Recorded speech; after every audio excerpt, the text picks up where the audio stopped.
This is a true story. As a 21-year-old Canadian male, I met a 45-year-old American woman. We were both using an amazing new technology called the internet. We were using a program called Yahoo Chat on MSN. Being the only woman who was chatting that evening, she was receiving a lot of direct messages, back then called private message. Of course, being a male, I private messaged her. Our conversation continued into the evening. She was immediately impressed with my courtesy and respect for her. We continued to email and private message each other daily. Naturally, our conversation switched from chatting to talking on the telephone. My parents had agreed to co-sign so that I could use another new technology, a cellular phone. Only one company offered cellular phones, and you could only select between a brick phone or a car-mounted model. You had to pay per minute usage charges back then. It was $5 a minute and $2.50 additional for long distance charges. So I was paying $7.50 a minute just to talk to her. As my parents were co-signers and my mother had a checkbook, they would pay the bill and I would reimburse them. The first bill that arrived after beginning to speak to her was $450. My parents were aghast. I immediately pulled $450 from my wallet and it quickly quelled their concerns. Anyways, Linda, my new American friend, and I spoke daily, emailed daily, and private messaged each other daily. Our relationship was evolving. When speaking about the future, I had mentioned that I had never left Canada. She invited me to purchase a plane ticket and come visit for her for 2 weeks in Lauderdale, California, which is just outside of LA. I set aside enough money to purchase a plane ticket with return fare 2 weeks later. Linda was excited and agreed to pick me up at the airport. I still remember the day. It was the first snowfall of the year. I remember my parents driving me to the airport and reminding me that they thought I was crazy for the adventure I was about to embark on. What are you going to do if she doesn't show up? You spend all of this money to travel to visit somebody you've never met, etc. They dropped me off at Pearson International Airport, which is in Toronto, and I caught my flight. It was my first time on an airplane, Boeing 737, first time out of country, and first time in a serious relationship. I had thought I was in a serious relationship, but it was nothing in comparison to what I was about to enter into. I purchased in-flight headphones for the journey, but found them uncomfortable and of poor sound quality. I was far too nervous and excited to watch Independence Day on the tiny screens that were ceiling mounted anyways. The plane landed at Los Angeles International Airport and I disembarked. I had to speak to a customs agent. She asked the purpose of my visit and I stated I was there to meet a woman. She looked up from examining my identification and then proceeded to pass me through customs. I do not recall whether I had to get my luggage first or after meeting Linda. However, I remember seeing her and she saw me at a distance. I immediately smiled at her and she began gleaming. Apparently she had reservations about whether or not I would find her attractive, whether I would actually show, etc. We embraced. As I mentioned earlier, I left Canada during the first snowfall of the year. I was wearing jeans, an undershirt, a turtleneck sweater, and a jacket. Driving back to her home, I was profusely sweating and began to strip off layers. I could not believe how warm it was, considering it was less than 2 months until Christmas. We had the car windows open. Our intentions were to return to her home in order to drop off my luggage. We would then proceed to her favorite restaurant for a meal. We arrived at her home, she opened the door, and as soon as I set my bags down, she began to kiss me passionately. I was amazed. No woman that I had been intimate with before was so forward. She asked, "Are you ready to go to the restaurant?" I replied, "Not yet. and I began to kiss her again. We closed the door with our bodies in full embrace and proceeded to her bedroom to make love. It was and still remains one of the most passionate lovemaking sessions I've ever been involved in. Hours later, we cleaned up and proceeded to her favorite restaurant. During that first 2 weeks, she wanted me to experience the best that LA has to offer. We walked the Santa Monica Pier, holding hands, attended the LA Zoo, visited her workplace. She even showed me the house featured on Beverly Hills 90210, a popular television show at the time. It was my first time seeing an ocean, seeing a mountain, and being in a prolifically sexual relationship. I was awestruck. As the date to return to Canada approached, I told her I did not want to leave.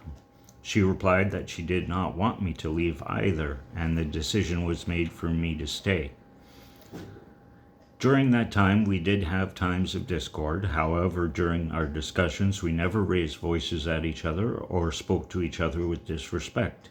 It was an amazing relationship to be in. Unfortunately, we received an early morning phone call. It was my mother calling to let me know that her mother had died of cancer. Even though the sun had yet to rise, Linda and I spoke until morning, and she excused herself from work for the day. I expressed my regret at not being able to attend her funeral, and Linda began the task of contacting a travel agency and arranging emergency transportation back to Canada. A couple of days later, she drove me back to LAX and I flew back to Canada. Our separation at the airport resulted in tears and the promise that I would return. Much to my regrets, I was not able to keep that promise. After attending the funeral, I visited for a few more days and my parents once again drove me to the airport. Unfortunately, the American Customs Agency at Toronto Airport flagged me and said I was denied entry into the United States. Apparently, I had violated my visitor's visa. As a Canadian, I was allowed to stay for 1 year in the United States without application for a green card. I was devastated. I called my parents and asked them to return to the airport and pick me up. They had just arrived home. It was approximately an hour's drive each way. They asked what happened, and I told them I would talk to them into the car. They arrived to pick me up and saw that I was obviously upset. Once I explained the situation, it began to hit home, and I was in tears virtually the entire way back. Despite my parents' initial rejection of my relationship with Linda, my father offered to drive me to the border and pay somebody to boat me across the St. Clair River and into the United States. I would then arrange transportation to the nearest airport and fly to Los Angeles. I called Linda to inform her what had happened. She was in the middle of making preparations to meet me at the airport. She broke down into tears as well. We continued to discuss the matter into the night. During my time in LA, Linda and I made great effort to obtain a green card for me. I was eager to be employed and relieve her of the financial burden that I placed upon her by living there. Also, I wanted to contribute to the household and get my own vehicle. United States Immigration and Naturalization Service was not helpful. They stated I would have to return to Canada and make application there, a process that could easily take a year or more and had little chance of success. We also brought up the matter of becoming married. A person marrying a United States citizen was automatically granted landed status. They stated that due to the age difference, it would cause my application to be declined. It would be considered an obvious attempt to circumvent American law. Linda and I discussed all possible options, and ultimately it was decided that we were forced to end our relationship. I think I cried for 3 days straight. Linda's recovery, if she ever recovered, took a year or more. I moped about for about 2 or 3 months, and my parents mentioned that I needed to go on with my life, that I should find employment in order to have a distraction.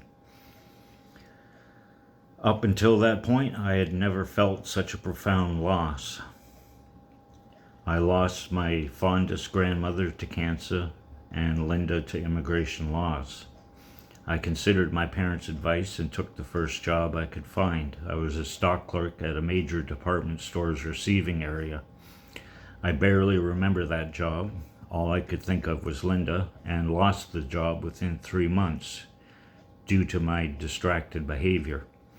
But I did eventually recover.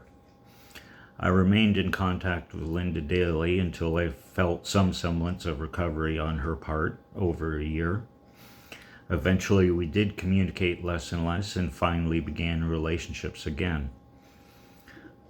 My relationship with Linda has been a fixture conversation with family, friends, and even complete strangers for my entire life. I have never forgotten and will never forget the positive impact that she had on my life and all future relationships after. Indeed, after I sexually please a woman, I let her know to thank Linda. Not only did she teach me about sexual relations, but she taught me reciprocal relationships. She taught me the importance of a well-rounded relationship based on honesty and trust. All other women after her have had to live up to her high standards. My conversations with Linda about love, life, and relationships were the basis of how I conduct myself in a relationship even to this day. They always will be. After Linda, I went on to have a marriage of almost 2 decades that resulted in the birth of 2 amazing young men. No woman has ever accused me of being unsupportive or uncommunicative.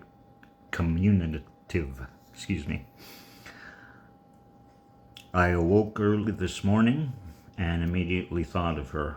Looking at her Facebook profile, I see that she is in a very successful marriage and has a beautiful family. Her husband has done well for her, and I am gratified to see. Thank you, Linda.